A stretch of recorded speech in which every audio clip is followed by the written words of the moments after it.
गौतम बुद्ध की कहानी। सिद्धार्थ का शिक्षण शुरू होने से पहले की एक घटना है जो आपको जरूर समझनी चाहिए। एक बार सिद्धार्थ अपने भाइयों के साथ बगीचे में खेल रहे होते हैं तो देवदत्त सिद्धार्थ को चोट पहुंचाने का प्रयास करता है, परंतु सूर्या का पुत्र चन्ना सिद्धार्थ को बचा लेता है। सूर्या वही है जो राजा शुद्धोधन के पास सिद्धार्थ के पैदा होने की खबर लाया था और राजा ने सूर्या को वचन दिया था कि बड़े होकर सूर्या का पुत्र युवराज सिद्धार्थ का सारथी बनेगा। सिद्धार्थ को बचाने के चक्कर में चन्ना और सिद्धार्थ दोनों को चोट लग जाती है। सैनिक सिद्धार्थ को जल्दी से महल ले जाने लगते हैं। सिद्धार्थ चन्ना से भी उनके साथ आने के लिए कहते हैं। चन्ना सिद्धार्थ के साथ महल चला जाता है। महल पहुंचने के बाद सिद्धार्थ को दवाई लगाई जाती है। सिद्धार्थ चन्ना को भी दवाई लगाने के लिए अपने पास बुलाते हैं, परंतु एक दासी सिद्धार्थ से चन्ना को अपने पास बुलाने से यह कहते हुए मना कर देती है कि चन्ना एक सारथी पुत्र है, वह आपके पास नहीं आ सकता। सिद्धार्थ पूछते हैं, परंतु क्यों? दासी कहती है, वह नीची जात का है, आप उसे छू नहीं सकते। सिद्धार्थ पूछते हैं, यह जात क्या होती है? दासी कहती है, जैसे आप युवराज हैं और वह सारथी पुत्र। सिद्धार्थ पूछते हैं, तो वह मुझसे अलग कैसे है? दासी कहती, आपका जन्म राजप्रसार में हुआ है, इसलिए आप युवराज हैं, और उसका जन्म छोटे घर में हुआ है, इसलिए वह सारथी पुत्र है। सिद्धार्थ कहते हैं, तो इसमें भिन्नता क्या है? घाव होने पर रक्त उसे भी तो आता है।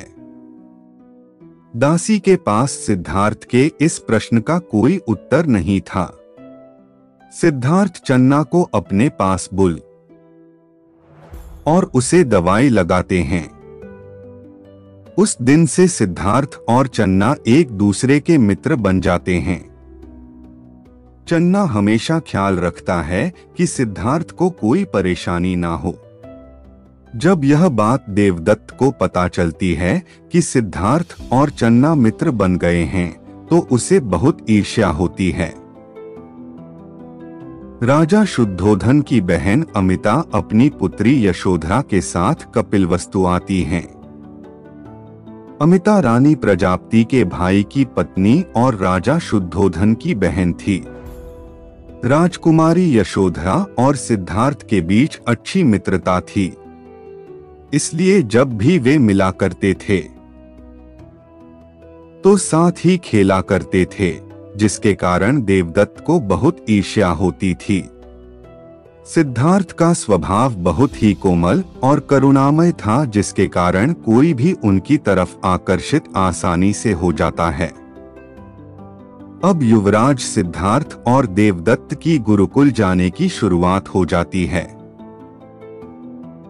गुरुकुल महल के पास ही होता है। राजा शुद्धोधन सभी गुरुओं से सिद्धार्थ को मिलाते हैं और उनकी आज्ञा का पालन करने के लिए कहते हैं। सिद्धार्थ पूरी लगन से सीखना शुरू करते हैं, परंतु देवदत्त की शिक्षा में ज्यादा रुचि नहीं होती।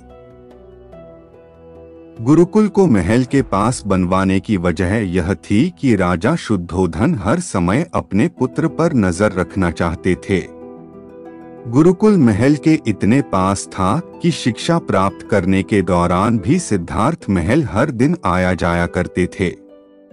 उसी समय की एक और घटना है जो आपको जरूर समझनी चाहिए। एक दिन सिद्धार्थ अपने पिता के साथ बैठे कुछ बात कर रहे थे। अचानक सिद्धार्थ बोलते बोलते चुप हो जाते हैं और अपने पिता के सिर की ओर देखने लगते हैं। सिद्धार्थ को अपने पिता के सिर में एक सफेद बाल दिख रहा होता है। सिद्धार्थ अपने पिता से पूछते हैं, पिताजी, यह एक बाल सभी बालों से भिन्न कैसे है? राजा शुद्धोधन सिद्धार्थ के इस प्रश्न का कोई जवाब नहीं दे पाते।